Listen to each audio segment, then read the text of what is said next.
Vamos a abrir la Biblia, por favor, por el Salmo 37. Aleluya. Gracias al Señor. El jueves también meditamos un poquito acerca del Salmo y estuvimos viendo algunas cosas que vamos a poner ahora ahí en la pantalla. Pero el Salmo 37 es un acróstico. Cada 2 versículos empieza por una letra del alfabeto hebreo, empezando por la primera, la Aleph, terminando por la última, Tav. Cada 2 versículos, así empieza el Salmo. Es un salmo muy completo, 40 versículos. Habla de cosas prácticas. Nos dice el Señor en su palabra cosas que no debemos de hacer y cosas que sí debemos de hacer. No solamente el Salmo contiene prohibiciones, sino también mandamientos a decir, oye, que tienes que hacer esto y esto y esto y esto otro. El mensaje de hoy, aunque está basado en el Salmo 37, yo lo he titulado, y así después lo vais a poder encontrar en internet, los 10 mandamientos del Salmo 37. No son los 10 mandamientos de Éxodo 20, son los 10 mandamientos que vamos a ver en esta tarde del Salmo 37. Pero ahí en la pantalla podemos ver algunos temas que el Salmo 37 nos sugiere, que son muchos, por cierto. Tenemos, no, eso es lo de hoy, sería lo del jueves pasado, ¿vale? Eso es lo de hoy. Hay una listita de temas que nos sugiere el Salmo 37. No hemos tocado todos, evidentemente, pero son temas, todos y cada uno de ellos muy interesantes. Nos habla de el bien, de la misericordia. Te los estoy dictando para que los vayas escribiendo, aunque están escritos, pasa que no los he encontrado, pero el que busca haya. La justicia, la salvación, la sabiduría, etcétera, etcétera. Son muchísimos temas que nos habla el Salmo 37 y eso lo vimos el jueves, para los que estuvisteis aquí y para los que no estuvisteis. También vimos que el Salmo 37 nos da diferentes características de los creyentes. Hay momentos en que los llama santos, los llama íntegros, los llama pacíficos, los llama justos. En fin, hay diferentes características de la gente que ha depositado y ha puesto su confianza en el Señor. También nos habla de diferentes características de la gente mala. De hecho, hay un texto que dice que hay gente mala. Hay gente que está bajo maldición. Hablamos un poquito el jueves. ¿Qué es eso de las maldiciones? ¿Existen? ¿Se pueden quebrar? ¿Se transmiten? De todo eso hablamos un poquito el jueves, porque también el Salmo 37 nos habla de los que están bendecidos. Así que habla de los que están bendecidos y de los que están bajo alguna maldición. Y pusimos el ejemplo de los cananeos, que eran los nietos o eran descendientes de uno de los hijos de Noé, y cómo Noé maldijo a Canaán, no a Can, su hijo, sino a Canaán, y de la cual vienen toda la raza, todas las naciones de los cananeos, todas las tribus, pueblos que estaban allí, y cómo eran personas que tenían unas características típicas de los cananeos. Una promiscuidad sexual terrible, idólatras, agresivos, salvajes realmente. Y todo eso nos lo sugiere el Salmo 37.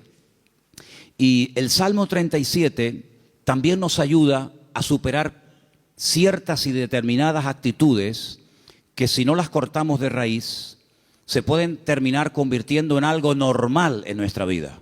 Por ejemplo, la envidia. La envidia hay que cortarla de raíz. Los celos, la desconfianza. Dice la Biblia que no tenemos que tener envidia, no tenemos que perder los nervios. Después todo eso lo vamos a ver viendo los versículos. Pero el Salmo 37 es un salmo que también nos ayuda a reaccionar ante lo que nosotros podemos considerar una injusticia. Yo pienso que si yo en esta tarde preguntara, ¿cuántos de los que están aquí han sentido que en algún momento se han sentido injustamente tratados? Pienso que a lo mejor todos levantaríamos la mano, ¿sí o no? A veces por un padre, por una madre, por un pastor, por un jefe en el puesto de trabajo, Todos hemos sido de alguna manera, en algún momento, desde nuestro punto de vista, cuidado, injustamente tratados. ¿Y cómo tengo que reaccionar ante la injusticia? Ante lo que yo esperaba recibir y resulta que he recibido, pero todo lo contrario. El Salmo 37 es el antídoto perfecto. Que por cierto no es la queja. La queja es el lenguaje de los cobardes. La queja mata la fe, debilita el alma. Cuando una persona está todo el santo día quejándose, aunque no hables mucho con él o con ella, la forma como habla, la forma como opina, te está descubriendo el bajísimo nivel espiritual de su vida. El Salmo 37 nos habla de diferentes niveles espirituales. Alguno dirá, pero hay niveles, claro que lo hay. No todo el mundo tiene la misma fe. No todo el mundo tiene el mismo nivel de paciencia o de amor o de conocimiento de la palabra. Siempre habrá alguien que sepa más que nosotros, ¿sí o no? Cuando ustedes van, por ejemplo, a la Biblia, encuentras momentos en los que el Señor se le queda mirando a un hombre y le dice: tú eres un hombre de mucha fe, grande es tu fe.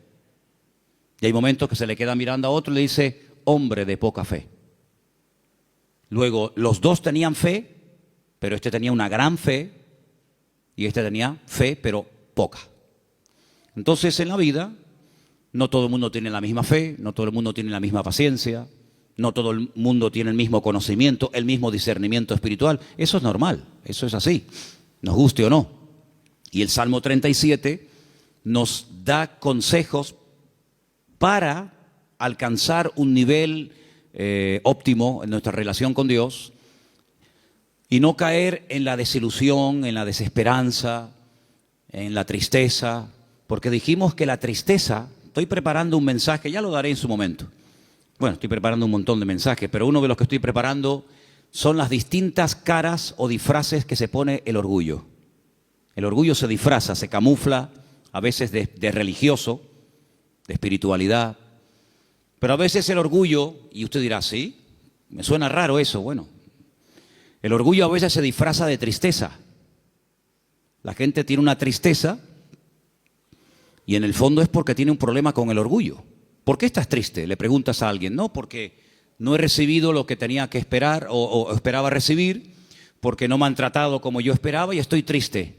Y a veces es un orgullo camuflado, porque cuando nosotros pasamos por la vida por una circunstancia difícil, en la economía, un problema en el matrimonio, o de la índole que sea, Dios te está tratando, ¿o no? Dios está tratando contigo. Y hay gente que no le gusta y se rebelan contra la forma como Dios le está tratando. Entonces, sin palabras, le estás diciendo a Dios: yo no merezco este trato, Parece que la tienes tomada conmigo. Es como yo le decía a mis padres: es que los profesores la tienen cogida conmigo. Todos, el de matemática, el de geografía, todos la tenían cogida conmigo. Y siempre la culpa la tiene, si no es el gobierno, es el pastor, si no es el marido, si no es la mujer, si no es Dios, si no es el diablo. Siempre alguien tiene la culpa, menos yo. Y el Salmo 37 es una radiografía de una realidad. La realidad presente. Dijimos el primer día, les recuerdo, que el pasado no existe. Amén. El pasado no existe, no podemos presentarlo, no podemos pesarlo, no podemos medirlo, no podemos tocarlo, no podemos verlo. Es algo abstracto. ¿Dónde está el pasado? Está aquí. Yo lo puedo recordar, hombre, no todo, pero el pasado lo tengo en la cabeza. Y hay personas que viven ancladas en el pasado. O bien porque el pasado fue pésimo y les marcó, o bien porque el pasado, según ellos creen, fue mejor que su presente. Pero ya leímos el otro día un versículo en el libro de Eclesiastés, donde dice que no es sabio y no está bueno decir, no es sabio opinar o decir que los tiempos pasados fueron mejores que estos, sino que cada tiempo tiene su característica, y si tú tienes que mirar a tu pasado para recordar algo bonito, es que tú no tienes presente. Ahora, nosotros no podemos modificar el pasado. Si yo no puedo modificar el lugar donde nací, ni la fecha, ni la hora, yo no puedo modificar el pasado, pero sí puedo echar a perder mi futuro. Dile al que está a tu lado: tu pasado no lo puedes cambiar, pero puedes echar a perder tu futuro. Ay, amigo. Yo no puedo evitar que ayer, o antes de ayer, o hace 10 años, o hace 20 años, me ocurriera aquella cosa que me hizo tanto daño. Ahí está, yo no lo puedo evitar, ya está hecho.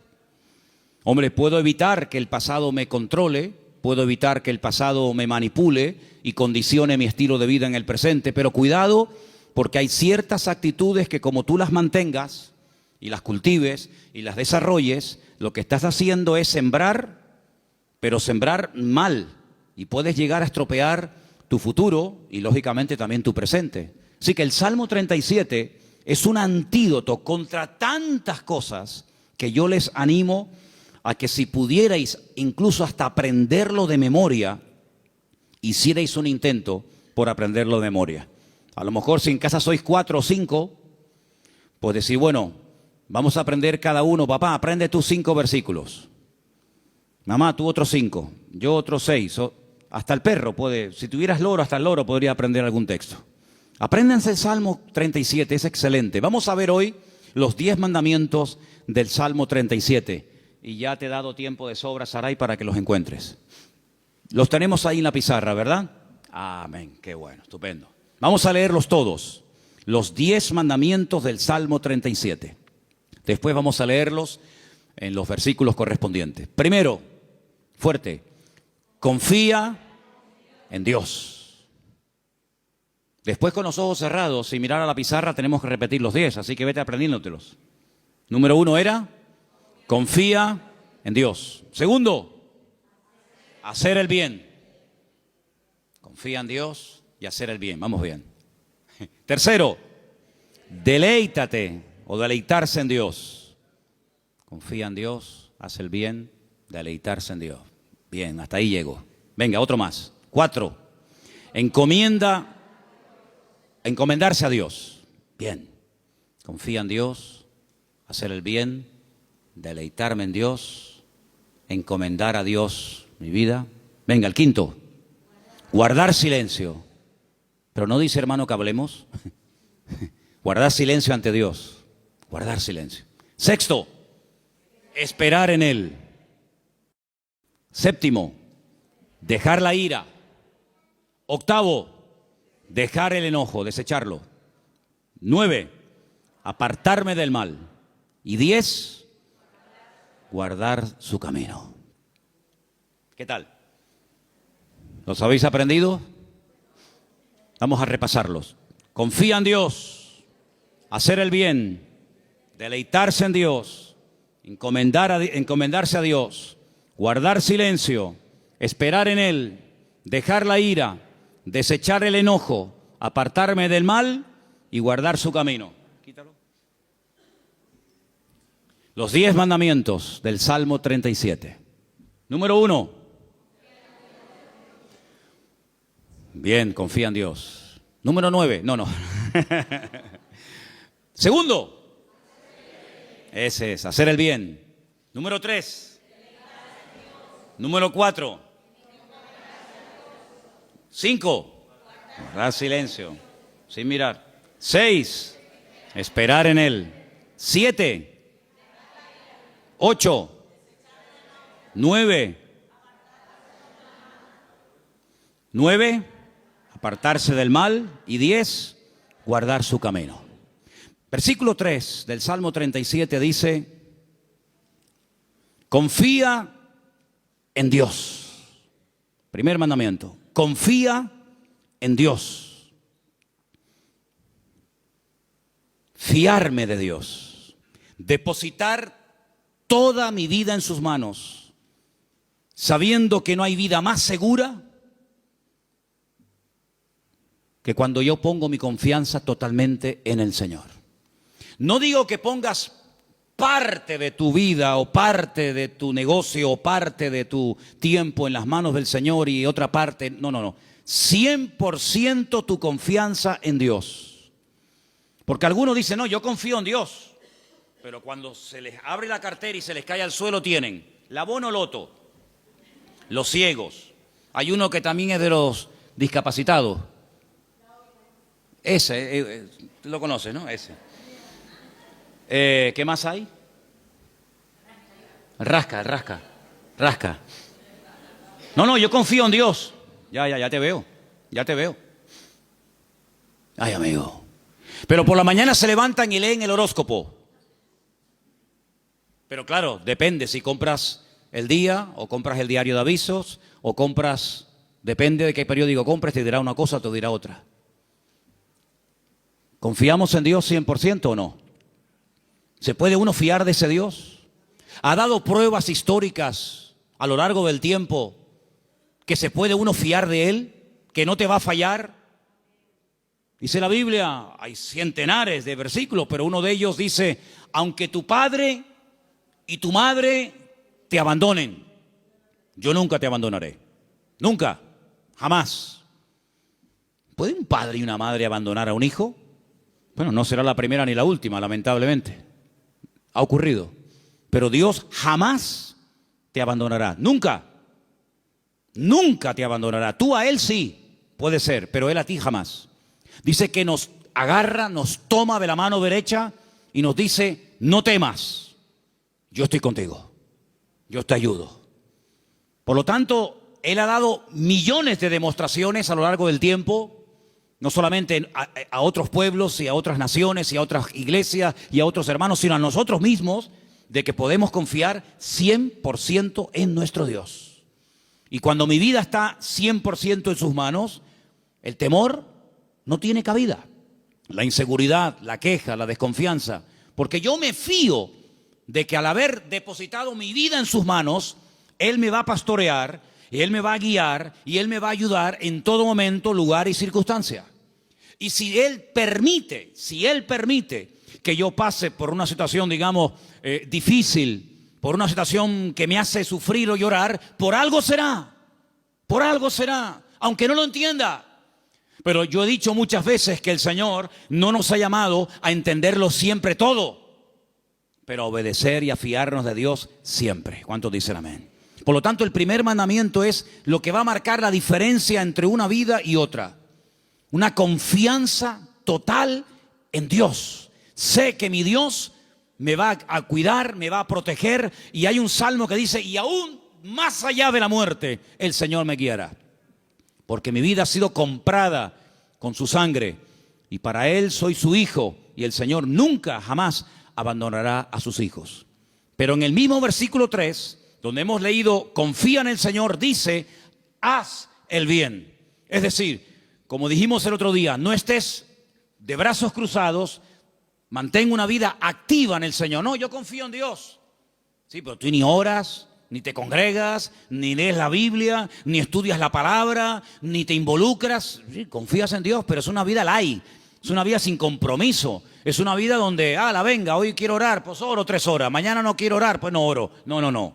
Es una vida de constancia, de perseverancia, una vida de disciplina. La vida de un cristiano tiene que ser una vida disciplinada, no una vida caracterizada por el desorden, guiado por emociones, por sentimientos, que son al fin y al cabo pasajeros y traicioneros, sino de tener determinación.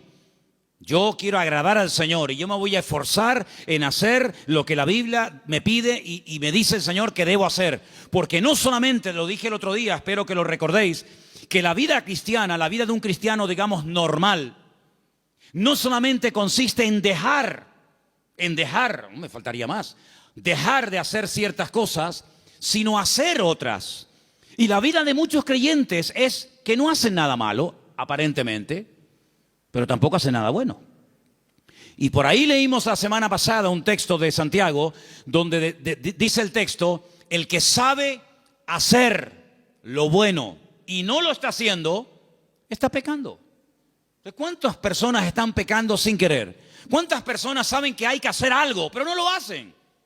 Por lo tanto, no te jactes ni presumas de que ya no hago cosas malas, porque el que sabe hacer lo bueno y no lo está haciendo, está pecando no por acción, sino por omisión. Está olvidando que tiene una responsabilidad delante del Señor de hacer, de actuar, de vivir en consecuencia la fe que dice que tiene en el Señor.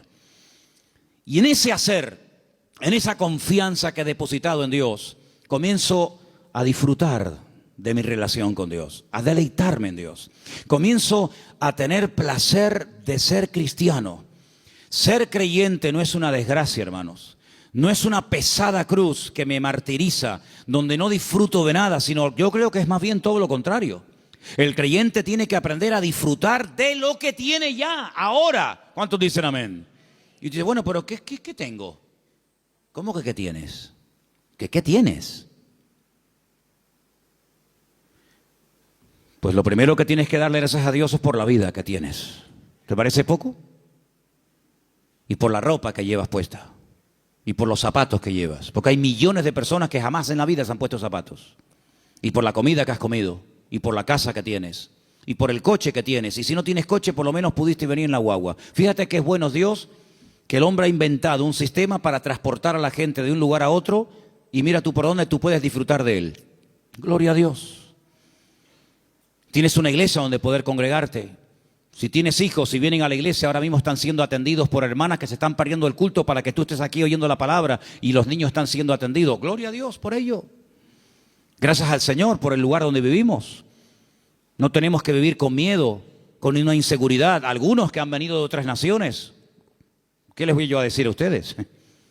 Donde me dicen, no, que va allí. Donde yo a las 5 de la tarde todo el mundo como los topos bajo tierra. Todo cerrado, con rejas, con ventanas, con persianas.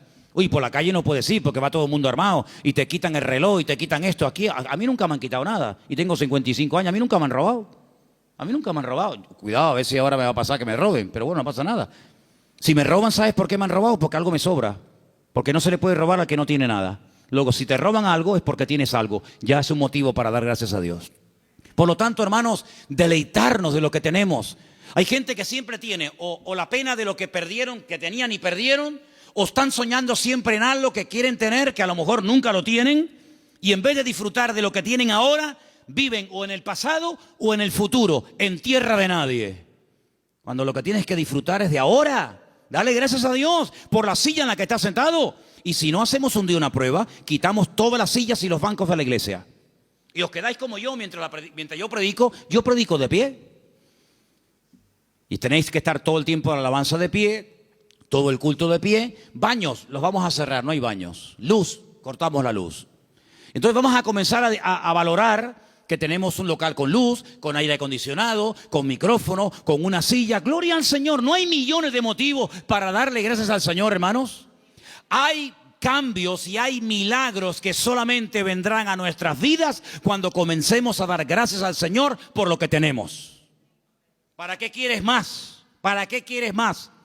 Si con lo poco que tienes, según tú, te quejas, si tienes más, te vas a quejar más. Entonces Dios a veces a alguna gente no le da más porque entonces estarían quejándose más tiempo todavía. Dice la Biblia que un día los discípulos llegaron al Señor y le dijeron, Señor, la gente tiene hambre, viven lejos, el lugar en el que estamos es desierto, no hay comida y ni siquiera tenemos dinero para dar de comer a semejante multitud. Diles que se vayan. Y el Señor le dice, ¿y por qué? Darles vosotros de comer, aprender a enfrentar nuevos desafíos. ¿Saben, hermanos? Una congregación, un creyente que no tiene desafíos delante es un creyente que termina con el paso del tiempo estancándose. ¿Por qué les he comentado ahora de hacer una tronja, de ampliar el salón, de poner arriba un balcón, de hacer más? Pues tenemos que tener desafíos delante de nosotros. Si no nos acomodamos, nos hacemos señoritos. Bueno, estamos bien como estamos, como decía la antigua canción, somos un pequeño pueblo muy feliz. No, hay que esforzarnos y hay que trabajar y hay que sudar. Y cuando yo empiece a notar, yo les hablo de Manolo Sierra, cuando yo empiece a notar que me estoy acomodando, digo, hermano, mi tiempo aquí se terminó. Yo no quiero estar más aquí, yo me tengo que ir a un sitio de pionero a empezar de cero. Hermanos, no podemos darle lugar a la rutina en nuestra vida, a la monotonía. Tienen que haber desafíos. Hay congregaciones que viven de las glorias del pasado, iglesias que ya lo tienen todo. Y te das cuenta que les hace falta todavía tantas cosas, como le dice de la Odisea. Nos hemos enriquecido, no nos hace falta de nada. Y el Señor estaba en la puerta de la iglesia llamando, dice, si alguno oye mi voz, entraré a él, cenaré con él y él conmigo. Habían perdido lo más grandioso y hermoso que puede tener una congregación, que es la presencia del Señor. La habían perdido y ni siquiera se habían dado cuenta. ¿Cuántas cosas hay por ahí así que nos dejan con la boca abierta? Por lo tanto, hermano, vamos a deleitarnos en el Señor. Vamos a disfrutar de la vida. ¿No dice la Biblia, deleítate con la mujer de tu juventud? ¿No dice eso la Biblia? En la mía sí. Algunos me miran como diciendo, pero eso dice la Biblia. Uy, más todavía. Con la mujer de tu juventud, que sus caricias te satisfagan en todo tiempo. Así que ya saben, yo me deleito, pero tú me haces caricias. Eso dice la Biblia, deleítate con sus caricias. Gloria a Dios. Dale gracias a Dios por tus hijos. ¿Cuándo fue la última vez que dijiste, te doy gracias por mi hijo? Pero es que ella tiene 80 años, no importa. Otros lo perdieron cuando tenía 20. Y el Señor te lo ha dado a ti 40 años. Ay, amigo. Dale gracias a Dios por tu madre, por tu padre. Dale gracias a Dios por el pastor que tienes, porque de momento es el único que tiene. Es lo que hay. Dale gracias a Dios por todo lo que tienes cada día. Y cada vez que comas, di, Señor, hoy han muerto 17,000 personas de hambre en el mundo y yo no seré una de ellas. Yo ahora tengo algo para llevarme a la boca. Gloria a Dios. Comenzar a regocijarnos en el Señor. Hermanos, que la gente diga, pero ¿qué tiene esa gente que no se quejan? ¿Qué tenemos? El Dios más grande y más maravilloso que jamás se pueden encontrar por la vida. ¿Cuántos dicen amén? Eso es lo que tenemos. ¡Aleluya! Gloria a Dios. Amén. Pero el quinto mandamiento, el primero era confía en Dios, el segundo era hacer el bien, el tercero era deleitarme en Dios, el cuarto era encomendar a Dios, poner todo, mi vida, mis negocios, mi futuro, mis planes, todo en las manos del Señor. Pero el quinto es muy bueno. ¿Cuál era? Guarda silencio. Ay, amigo. Ay, amigo.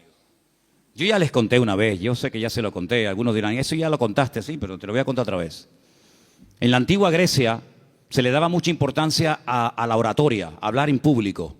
De hecho, había escuelas muy famosas que hasta el día de hoy, en marketing y en muchas escuelas, se emplean las técnicas de aquella época, donde los griegos le daban mucha importancia al hablar en público, a perder el miedo escénico, etc.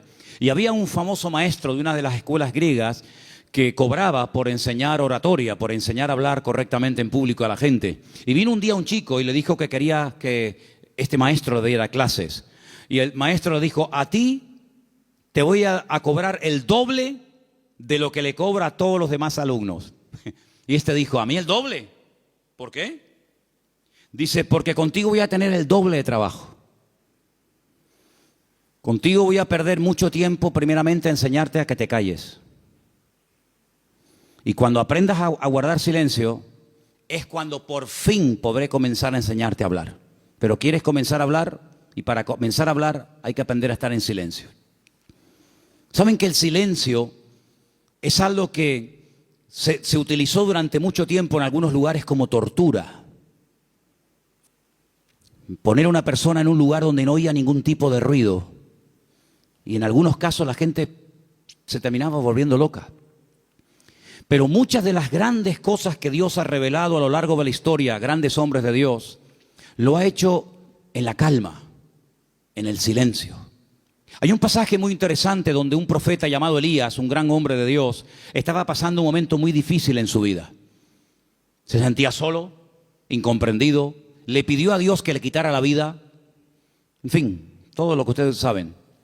Y hay un momento en el que él sale de la cueva y dice que se produce un terremoto tremendo en la puerta de la cueva, y él ve que ese terremoto es tan tremendo, tan destructivo, que las rocas se partían. Y había un viento huracanado tremendo y todos los árboles caían. Pero dice, pero Dios no estaba en todo aquello. Él estaba acostumbrado a moverse en el barullo, en el ruido, en el follón, en lo espectacular. Y dice que al final de todo sopló un silbo, un viento suave, una cosa muy suave, muy delicada. Y dice, y el Señor estaba en aquel silbo apacible. Hay creyentes que están todo el día hablando y hablando y hablando y hablando, y muy pocas veces oyen o tienen tiempo para oír la voz de Dios. Búscate un lugar tranquilo, donde tú puedas estar tranquilo, sin televisión, sin internet, sin niños, sin el perro, sin el gato, sin fulano y mengano, donde puedas estar tranquilo, tranquila, pensando en lo que está pasando en tu vida, aprendiendo a interpretar las circunstancias que te rodean. Si algo bueno tiene el silencio, es que tiene una parte terapéutica, ayuda al hombre a meditar y a reflexionar ¿qué estoy haciendo con mi vida? Me he plantado ya con una edad en la vida. ¿Qué le está pasando a mi hijo? Que lo veo últimamente muy callado, o muy hablador, o muy atontado, o muy espabilado. ¿Qué está pasando en el ambiente? Y es en esos momentos de calma, de quietud, de silencio ante la presencia del Señor, donde el Señor te puede revelar y te puede mostrar cosas que en el barullo, en el follón y en el ruido no se captan. Por eso este mandamiento de guardar silencio significa aprendamos a meditar tranquilamente en la presencia del Señor. Vivimos en una sociedad muy ruidosa. España es uno de los países más ruidosos de Europa. Sales por las calles y desde que te levantas por la mañana, prácticamente hasta que te acuestas, hay ruido constantemente. Y por la noche ni te cuento. En la quietud de la noche es cuando vienen a recoger los camiones la basura. ¿Sí o no? No pasa por tu barrio, estás tranquilo en tu casa y de repente ¡bim, bam, bim, pum, pam, pam! Y dices, Dios, ¿pero qué pasó? Sale el camión de la basura. Al rato viene el camión que está regando. Al otro rato viene el camión que se lleva el vidrio. Y es un follón tremendo, ¿sí o no? Bueno, hermanos, aprendamos a estar tranquilos en la presencia del Señor.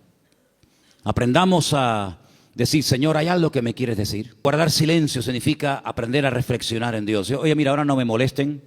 Yo tengo una cita con mi Dios. Quiero estar tranquilo, no quiero que nadie me moleste. No, que si me llaman, que esperen. Que me llamen más tarde, que no se va a hundir el mundo. Y quiero estar a solas con el Señor, con su palabra. Como decía un pastor amigo mío, un minuto, Manolo, un minuto bien pasado en calma, en quietud, en la presencia del Señor, puede cambiar una vida.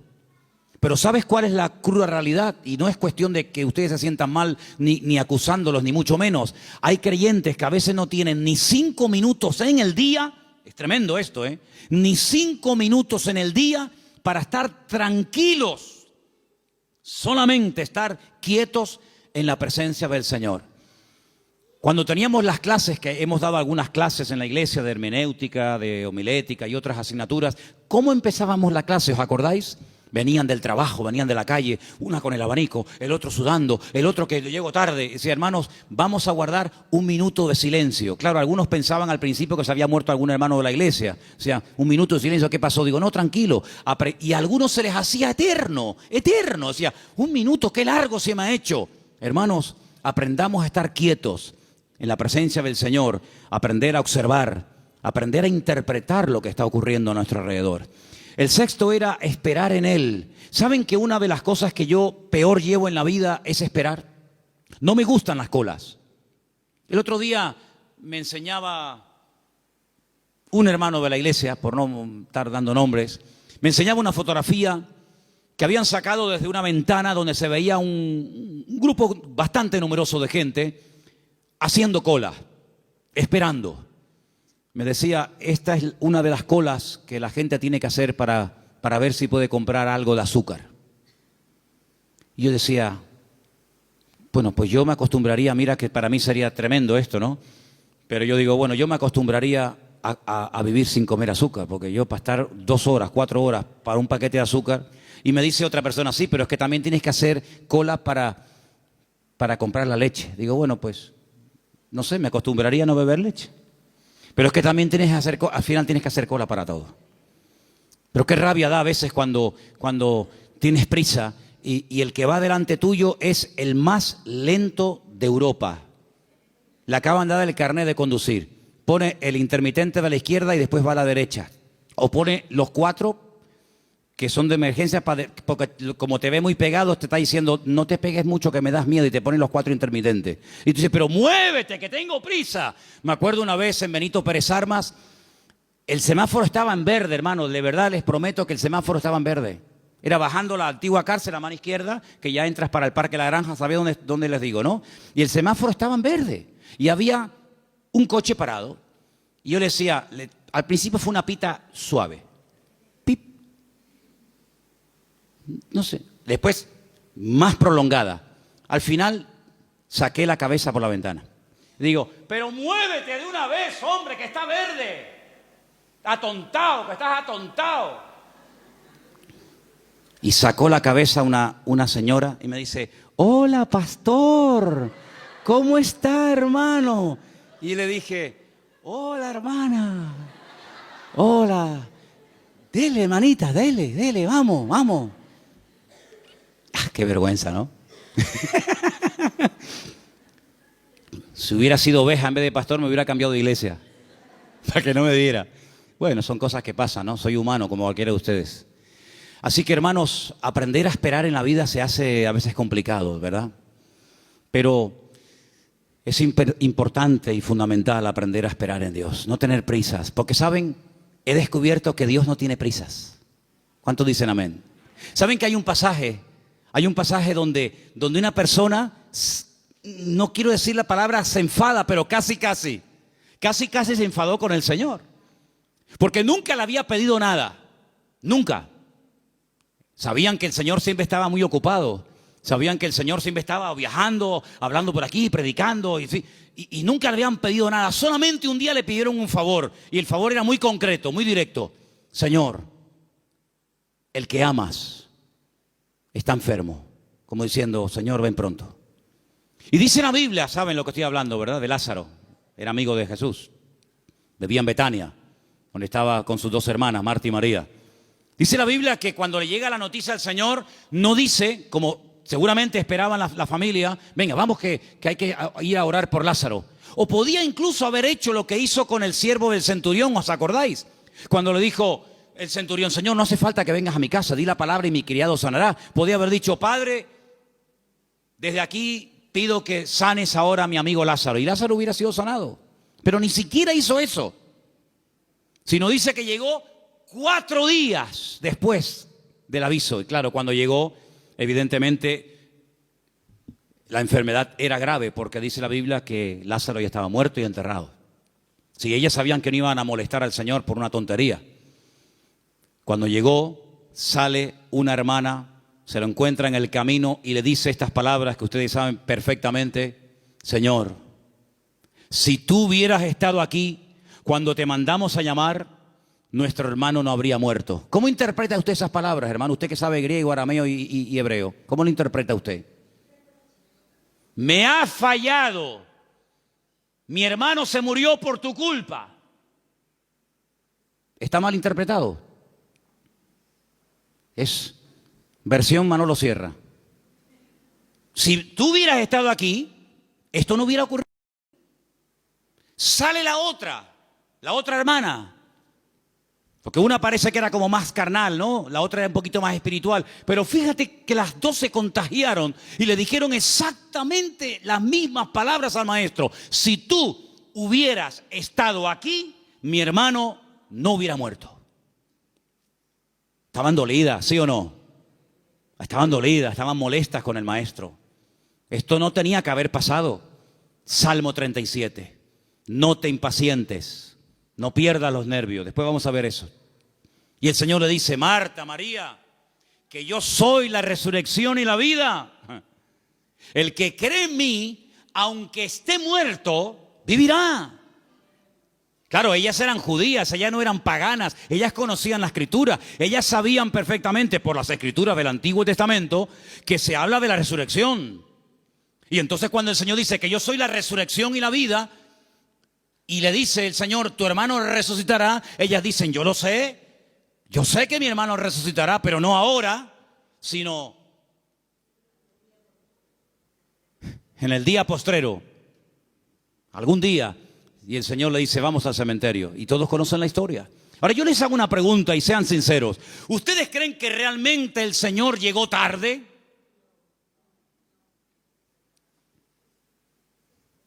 El Señor nunca llega tarde a ninguna casa, a ninguna familia.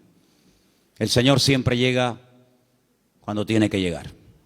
Siempre. Es que si esto hubiera ocurrido media hora antes, sí, pero ocurrió así. El Señor lo quiso así. Y ya está. El Señor llegó cuando, humanamente hablando, según ustedes, ya no hay nada que hacer. Y hay situaciones, escucha bien esto, hermano, porque cuanto antes lo aprendan, algunos, unos más que otros, mejor. Hay situaciones que Dios permite, escucha bien, que Dios permite que lleguen hasta el final. Cuando ya humanamente hablando no hay ninguna posibilidad de cambio. Y el Señor lo permite. Hay otras que no. Hay otras que dicen, no, vamos a hacer esto ahora. Pero hay otras que dicen, tranquilo, lo va a hacer pero no ahora. No cuando tú quieras, sino cuando yo quiera y como yo quiera. Y cuando llega al cementerio, hace uno de los milagros más espectaculares que el Señor hizo a lo largo de su ministerio. Levantar a un muerto que hacía 4 días que estaba enterrado. Eso no lo había hecho nunca. Había resucitado personas que estaban aún calientes. ¿Se acuerdan? La hija de Jairo. Cuando llegó, dice, acaba de morir. Luego, si la tocabas, la niña estaba caliente. Acaba de morir, pero estaba muerta. Pero el Señor la resucitó. Había otros casos donde dice la Biblia que lo llevaban en la caja para enterrarlo. Y bueno, los judíos entierran a la gente el mismo día que muere. Por lo tanto, no hacía ni 24 horas que había muerto. Pero nunca el Señor había llegado tan lejos. Nunca el Señor había hecho un milagro de una resurrección después de 4 días. Si ustedes van a Israel, si ustedes han ido a Jerusalén alguna vez conmigo, ustedes van a ver que en todos los cementerios judíos hay una abertura, como una ventana, que es por donde se cree que al tercer día se va el alma. Y ya es como demasiado tarde, ya no hay escapatoria. A los 3 días, a las 72 horas, se va el alma y ya se fue. ¿Cuándo llegó el Señor? Al 4.º día. Cuando ya no había ninguna posibilidad, según la tradición, según la medicina, de levantar a un muerto, es cuando llegó el Señor. No podía el Señor haber llegado el primer día, antes de que muriera así, pero hubiera sido una sanidad más, de tantas. Pero el Señor quería hacer algo especial, porque amaba tanto a Lázaro, que si hubiera llegado a la media hora o a los 10 minutos de haber recibido el llamado, hubiera sido una sanidad. Y Lázaro podía haber dicho, el Señor me sanó cuando yo estuve enfermo. Pero yo te amo tanto, Lázaro, que no te voy a sanar. Te voy a resucitar. Y eres la única persona en toda la historia de la humanidad que yo resucité al 4.º día. Entonces no te das cuenta, hermano y hermana, que a veces hay situaciones como que tú dices, pero ¿dónde va a terminar todo esto? ¿Pero hasta cuándo va a llegar esto? Es por el amor tan grande que Dios te tiene, para que no sea una cosita más que puede pasar desapercibida, o que incluso algún incrédulo diga, bueno, sería casualidad. No, va a llegar al límite, al extremo, cuando ya no hay ninguna posibilidad de cambio, de mejoría o de perfeccionamiento, cuando el Señor va a llegar y va a decir, ahora, para que la gente diga, esto era para la gloria del Señor. ¿Cuántos dicen amén? ¡Aleluya! Así que, tranquilo, no te precipites. Amén. Hay 4 prohibiciones, antes de seguir con la lista de los mandamientos. Hay 4 prohibiciones, las voy a leer rápidamente. 4 cosas que el Salmo dice que no tenemos que hacer. Yo las voy a leer y tú te vas a preguntar a ti mismo si la estás haciendo. La primera está en el versículo 1. Salmo 37:1. No te impacientes a causa de los malignos. No te impacientes. No pierdas la paz. Tranquilo, relájate. Dile a que está a tu lado, relájate. Tranquilo. No te impacientes. No pierdas la paciencia. Número 2, en el mismo texto. Ni tengas envidia de los que hacen iniquidad. Así que ni impacientarme, ni tener envidia. Jamás. Ni una cosa ni otra. Versículo 7. No alterarme. Guarda silencio ante el Señor, espera en Él. No te alteres con motivo del que prospera en su camino por el hombre que hace maldades. No te alteres. Tranquilo, relájate. Cuenta hasta 10. Versículo 8, deja la ira, desecha el enojo, no te excites en manera alguna a hacer lo malo. Estas son las 4 prohibiciones, las 4 cosas que el Salmo 37 prohíbe hacer a un creyente. No perder la paciencia, no tener envidia, no alterarme y no hacer lo indebido, es decir, lo malo. ¿Qué te parece? Y en esta actitud, en esta riqueza del Salmo 37 me dice, deja la ira y desecha el enojo. Es decir, si te enfadas, vas a comenzar a hacer y a decir tonterías. Cuando una persona está enfadada, ¿tú le has oído las tonterías que dice? Incluso hasta orando dice tonterías. Ya no aguanto más. Y el Señor dice, cállate, machango. Sabrás tú si aguantas o no aguantas. Si yo te mando esto es porque tú aguantas. Pero ya Él lo dijo. Nadie me ama. Las tonterías que uno dice cuando está enfadado, ¿eh? Es como cuando uno está desanimado. Las peores tonterías, las peores barbaridades, los peores insultos, las peores humillaciones se dicen cuando uno está enfadado o desanimado. Y por eso la Biblia dice, no permitas que tu carácter te controle, porque cuando nuestro carácter nos controla, siempre la embarramos. ¿No dicen así los argentinos? O los uruguayos, la embarramos. Metemos la pata. Entonces, pues oye, Señor, ayúdame a tener control, dominio propio, dice la palabra. Dominio propio.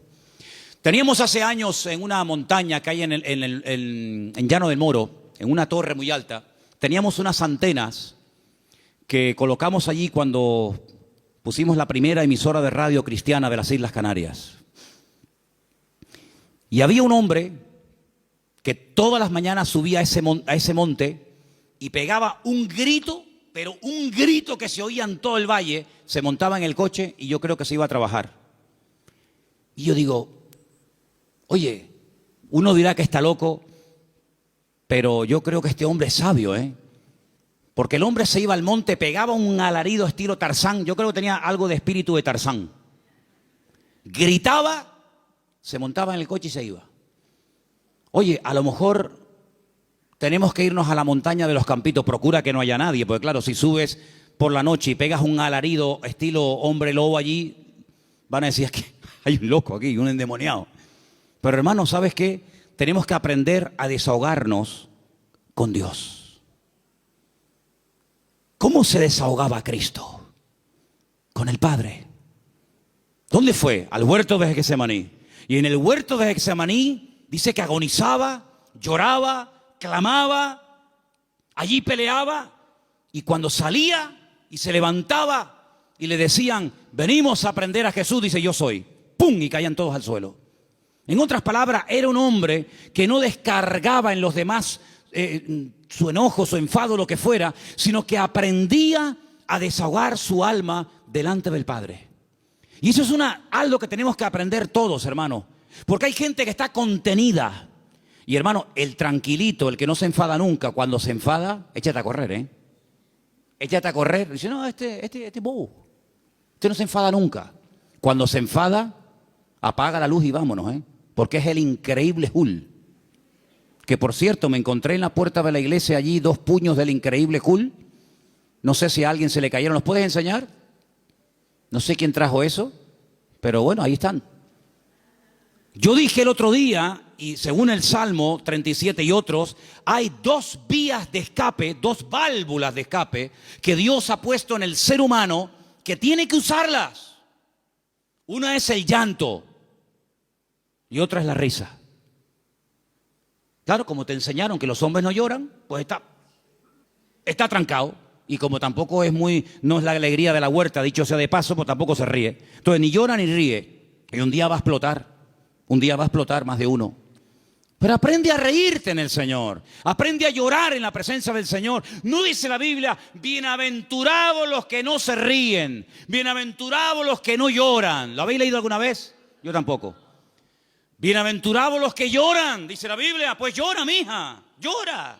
Llora delante del Señor. Llora, hermano y hermana, delante del Señor. Señor, lloro de esto, lloro por aquello, lloro por tal, lloro por cual. Y te aseguro que tu alma se va a descargar, se va a desahogar. Y cuando salga, vas a salir con las fuerzas renovadas, vas a salir levantado por el Señor, vas a salir bendecido, pero no vivas una vida hermética, trancada, porque ni Cristo vivió así. Él dice la Biblia que se quebrantó y lloró y sudó grandes gotas de sangre y se desahogó delante del Padre. Ahora, ¿qué hace la gente? Se desahoga con una botella de vino en la mano, se desahoga metiéndose un pico de heroína, se desahoga haciendo no sé qué y no sé cuánto, echándole la bronca a la mujer, al hijo, pegándole una paliza al otro. No, esas no son las formas, esos son los métodos mundanos. La forma de Dios es que aprendas a ir a la presencia del Señor y abrir tu corazón y decirle: Señor, no aguanto más. Y en la Biblia encontramos grandísimos hombres de Dios que lloraron a gritos, dice la Biblia. Sí. A gritos lloraron. ¿Quién? José. Lo dije el otro día cuando compartía de este mismo salmo. Dice que ya no aguantaba más. Léalo, textualmente lo estoy citando. Ya no podía contenerse más. Ya llegó al límite. Oye, me venden mis hermanos. Les pido por favor que se apiaden de mí, que me saquen de este pozo, que tenía que haber escorpiones y serpientes. No me hacen ni caso. Me quitan las prendas, me llevan desnudo a Egipto. ¿Yo qué pinto en Egipto? Un país de idolatría, un país de una promiscuidad terrible, de idolatría por todos lados. De repente llega allí, no sabe hablar el idioma, desnudo, lo compran como esclavo. De ser el niño bonito y amado del padre, pasa a ser un esclavo, un sirviente, sin derechos, tratado al trancazo, por querer vivir una vida recta y honesta y santa delante del Señor. Lo acusan de algo que él nunca había hecho, ¡pum!, a la cárcel, sin comérselo ni bebérselo, ahora en la cárcel. Allí con delincuentes, con asesinos, con violadores, con lo peor. Y ahora, ¿y cuándo voy a salir yo de aquí? Yo qué sé, no tengo abogado, yo ni siquiera sé expresarme en el idioma de este país. Cuando sale de allí, Dios lo levanta, lo bendice, lo prospera. Y cuando ve venir a sus hermanos, no permitió que la ira, que el enojo, que la rabia dijera: ahora que tengo poder. Porque cuántas veces yo he dicho de este mismo púlpito: si quieres conocer a un hombre de verdad, si quieres conocer a un pastor de verdad, si quieres conocer a una persona de verdad, dale poder y dale dinero. Claro, el coleta, el otro que, en fin, y el otro, es muy fácil criticar lo que hacen los demás, que yo no defiendo a nadie, ahí me da igual, para mí son todos iguales. Pero hermano, cuando alguien suba allá arriba, da igual si es un cargo poderoso en la política, en el deporte o donde sea, dale dinero, que mueva millones. Dale poder. Y espera a ver si no se corrompe. Porque es muy difícil llegar a esos niveles, moviendo centenares y miles de millones. Que tenga la cabeza bien amueblada. Ay, amigo. José ahora tiene poder, es el hombre más poderoso de la tierra después de Faraón. No se mueve ni una hoja sin su permiso. Faraón dice: no, a mí no vengan, vayan a él. Él es el que organiza el país, él es el ministro de Hacienda, él es el ministro de Economía, él es el que administra. A mí no me den la paliza, vayan a él. Delegó todo en José. Ahora tiene poder, ahora tiene autoridad, ahora tiene dinero, ahora tiene sirviente. Ahora hasta Potifar, aquel que lo compró, ahora tiene que venir y postrarse delante de él. La mujer de Potifar: ven para acá. Ahora él podía haber dicho: ahora os vais a enterar lo que vale un peine, amigo. Ahora vienen los hermanos. Y él podía haber dicho: lo van a pasar canutas, como me le hicisteis pagar a mí. Dice que llegó un momento, viendo a sus hermanos, que ya no podía aguantar más. Y empezó a llorar a gritos. Cuando los hermanos ven a aquel llorando, le dice: yo soy vuestro hermano José, ¿sabes? No tengáis miedo. No me mandasteis vosotros a Egipto. Fue Dios el que me mandó aquí. Pasa que a mí me tocó el primero, pero al final todos van a tener que venir aquí. Así que vayan a casa de mi padre, díganle que vengan, cuéntenle la verdad, que le han tenido engañado al viejo 20 años, diciéndole que me había matado una bestia. Tráiganlo y vamos a comenzar a disfrutar de la vida. Guardó su corazón, no permitió que la ira, la rabia, ¿verdad?, el poder le transformara, sino que él supo canalizar todo aquello para bendecir a otras personas. ¿Te das cuenta? Entonces, queridos hermanos, dice la Biblia: sobre toda cosa guardada, guarda tu corazón. Porque la escasez, el depender día a día del Señor no ha echado a perder a nadie. Yo nunca he visto a nadie que por depender del Señor para todos se echara a perder. No, de verdad, créanme, no he conocido a nadie, pero sí he conocido a muchos que cuando tuvieron algo, muchacho, otra persona completamente. Es como yo a veces le digo a los jóvenes: oye, cuando no tenías novia, y no me dirijo a nadie, pero el que tenga, porque tenga, ¿no? O cuando no tenías novio, oye, eras encantadora, saludabas a todo el mundo, venías temprano al culto, te ibas la última. Ahora que tienes novio, eres más antipático que un pepino. No, amén, no digan amén. No. ¿Quién dijo amén? No digan amén, que se van a... No. Entonces, que las circunstancias de la vida no te cambien. Sigue siendo igual, mijo. Sigue siendo igual. Tengo dinero, gloria a Dios. No tengo, gloria a Dios. Oye, que vengo en la guagua, amén. Que vengo en coche, amén. Que vengo en limusina, amén. Ten cuidado que como te la vea yo, te la vendo y compramos la tronja para la iglesia. ¿Me entiendes? Entonces, hermano, mantengamos el equilibrio en el Señor. Mantengamos el equilibrio. Vamos a deleitarnos de lo que tenemos, pero vamos a apartarnos. Versículo 27, apártate del mal. Este versículo es buenísimo. Ya termino con este y con uno más. Apártate del mal, apártate del mal. Dios no tiene que apartarse del mal, somos nosotros los que tenemos que apartarnos del mal. Es decir, ser selectivo. ¿Me conviene a mí esta amistad con esta persona? ¿De qué habla esta persona? Pues mira, está todo el día hablando de esto. No me conviene. No digo que sea mala persona, pero no me conviene. Su mundo no es mi mundo. Sus conversaciones no son las mías. Y para ser amigo tengo que entrar en su terreno y no me va. No me interesa. Apártate del mal. Aprender a retirarse a tiempo. Mira, no me conviene esta amistad, no me conviene este lugar, no me conviene estar todo el día con esto. Eso es lo que dice la Biblia. No son prohibiciones porque lo digo yo y punto. No, sino es por tu bien. Apártate del mal. Porque el mal difícilmente se aparta de uno. Escúchame bien. Generalmente el que tiene que apartarse del pecado es uno. El pecado generalmente no se aparta de ti. Tú sales a la calle y hay más droga que antes. Y más alcohol que antes. Y más mentira. Y más de todo que antes. Luego el mal difícilmente se aparta de una persona. Te tendrás que ir a vivir al Valle de Ucanca allí solo. Y ni siquiera allí. Porque decía Pablo, miserable de mí, ¿quién me librará de este cuerpo de muerte? Por lo tanto, apártate del mal, sé selectivo. Dice, mira, no me conviene este camino. Dice que el simple ve el peligro y pasa justamente por el peligro. El prudente dice, no me conviene ir por ahí, voy a dar la vuelta. Es más largo, pero no importa. Prefiero dar la vuelta que pasar por ahí que me cortan la cabeza. Apártate del mal, haz el bien. Y dice finalmente, verso 34, el 34 y termino, espera en Dios y guarda su camino, mantente en el camino del Señor, pon cuidado en las cosas del Señor, mantente en Dios. Un día bueno lo tiene cualquiera, pero es mantenerse un día, mantenerse dos, estar dispuesto a ser tratado. Hay gente que no quiere ser tratada, hay gente que pierdes la amistad en el momento que dice, mira, eso que estás haciendo no está bien, eso que estás haciendo es una payasada, eso que estás haciendo no te conviene. Automáticamente ya le cambió la cara, automáticamente se fueron las amistades. Apartarse del mal, ser sabio, tener ese discernimiento, ese temor a Dios. Esto que estoy haciendo, esto que quiero hacer no me conviene. Guardar el camino del Señor. ¿Qué es lo que le agrada a Dios? ¿Dios haría esto en mi lugar? Eso es lo que tenemos que hacer. Y déjame que te diga algo, porque tengo una frase aquí que apunté estos días. Es mucho más fácil deshacerse del pecado que de las consecuencias del pecado. El pecado no es tan fácil, no es tan difícil dejarlo. Pides perdón a Dios, Dios te perdona y se acabó.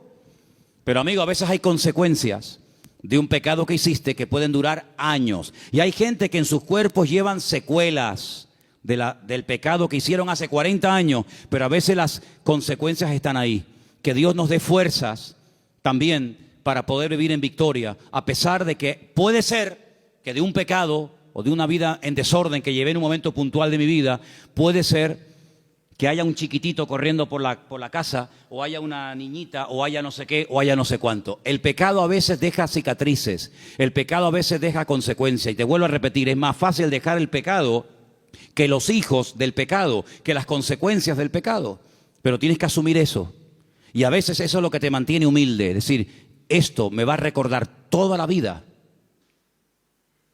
que aquel momento de mi vida yo viví en desorden y no hice las cosas como Dios manda. Yo dije el primer día cuando hablamos del Salmo 37, que el Salmo 37 es un mapa. Un mapa. Pero mira, y piensa en esto que te voy a decir ahora. El mejor mapa del mundo, el más completo, el más bonito, a todo color, con todos los detallitos y las medidas y los ríos y las montañas, el mejor mapa del mundo no nos sirve para nada si yo no sé dónde estoy. A mí me dan un mapa completo. Me dice, mira qué belleza de mapa. ¿Vale? Ya sé dónde está el norte, las montañas, los valles, los ríos. Pero yo en el mapa, ¿dónde estoy? Porque si yo no sé dónde estoy, el mapa no me sirve de nada. Ahora, cuando yo digo, no, tú estás aquí. Ah, vale, estoy aquí. Ok, vale, pues entonces dame un compás, dame una regla, yo mido. Y entonces yo sé que me faltan tantas horas o tantos kilómetros para llegar aquí. Si yo no sé dónde estoy, el mapa no me sirve de nada. Aquí hay un mapa perfecto, el GPS de Dios. Pero si tú no sabes dónde estás, ¿de qué me sirve a mí esto? Eso de decir, no, lee la Biblia. Si no, yo la leí, pero no sabes dónde estás. No sabes si estás bien, si estás mal, si estás en desorden, si no estás en desorden. Pregúntale a Dios, ¿dónde estoy? ¿Cómo estoy delante de ti, Señor? Dios te lo va a mostrar. Dios te va a mostrar a la luz de su palabra y guardando silencio y esperando Dios te va a mostrar, mira, tú estás en este punto de tu vida. Tú has llegado a un punto en tu vida en el que te has estancado. Esa es tu realidad. Entonces, en base a esa realidad, yo trabajo.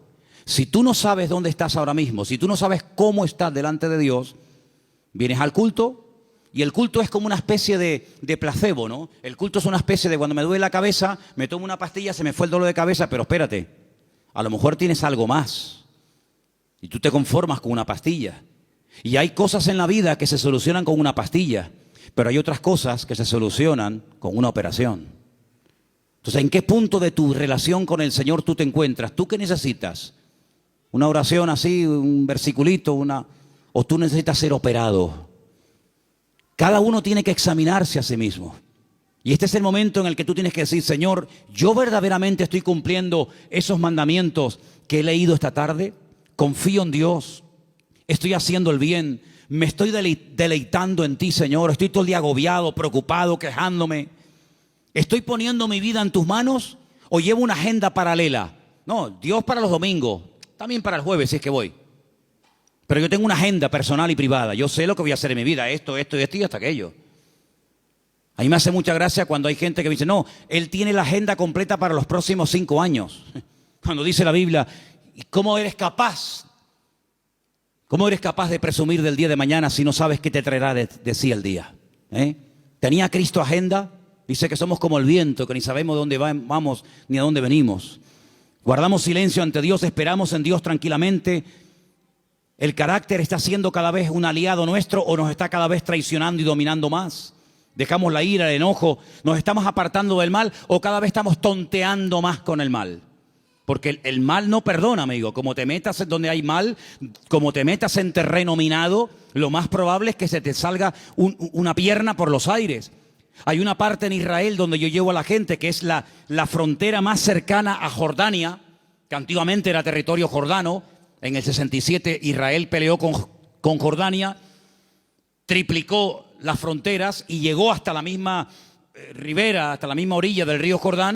Y es algo muy estrecho, mucho más estrecho que esta iglesia. Ves al soldado jordano allí sentado haciendo guardia y ves al israelita aquí y el río medio. Es una frontera muy, muy estrecha. Allí se ha convertido en un lugar típico para hacer bautismos. Ahora Dios mediante tendremos bautismo en noviembre allí, si Dios quiere. Pero ¿sabes qué, hermano? Cuando llegamos a ese lugar con la furgoneta, tenemos que aparcar donde ellos nos dicen que tenemos que aparcar. Porque los jordanos cuando se fueron dejaron todo aquel terreno en represalia por haberlo perdido, todo lleno de minas, todo lleno de minas. Miles y miles de minas. Entonces han puesto unas alambradas con unos carteles escritos en diferentes idiomas, no se salgan del camino, no entren aquí, no entren por allá. Y tú si vas en línea recta y aparca, no hay ningún problema. El que se va a bautizar vuelve. Pero si alguien se quiere ir con el Señor antes de tiempo, dice, mira, después de bautizarte, en vez de venir en línea recta, vete por allí y ya te vas de paso ya con el Señor.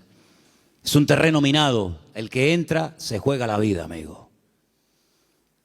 El mundo está lleno de minas. Tu barrio donde tú vives está lleno de minas por todos lados. Y el diablo te dice, no pasa nada. Otros han pasado y no han muerto. Pasa tú también.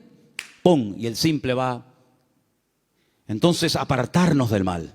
Decir, yo le veo las orejas al lobo, no le veo todavía el cuerpo, pero le veo las orejitas asomando por la valla, pues entonces me doy la vuelta y me voy. Eso no es ser cobarde, eso es ser valiente. Porque hay que ser más valiente para salir corriendo ante el peligro que ser un osado y enfrentarse al enemigo así a cara descubierta que te parte en la cara. Y finalmente dice, guarda su camino. Cierra tus ojos en esta tarde, hermano. Son estos 10 mandamientos. Apréndetelos de memoria. Escríbelos ahí en una hoja, ponlos en la Biblia. Cuando te levantes mañana por la mañana, dilos en alta voz. A lo largo del día, ponlos ahí en el tablero del coche o en el espejo de tu habitación o te estés afeitando, lavando. Ponlos en la mesilla de noche cuando te acuestes. Confía en Dios, hacer el bien, deleitarme en Dios, encomendar a Dios el camino, guardar silencio ante Él, esperar en Dios, dejar la ira, desechar el enojo, apartarme del mal, guardar su camino. Mañana otra vez, pasado otra vez. Y estas verdades van penetrando en tu vida. Y en cuestión de varias semanas, de varios meses, de poco tiempo, tú vas a notar que hay algo en tu vida que comienza a cambiar. Comienza a cambiar. Ahí tienes 10 consejos prácticos, 10 mandamientos de la palabra para vivir una vida victoriosa en Dios. Señor, en esta tarde te damos gracias por este precioso salmo. Salmo escrito por nuestro hermano y querido David HaMelech, el rey David.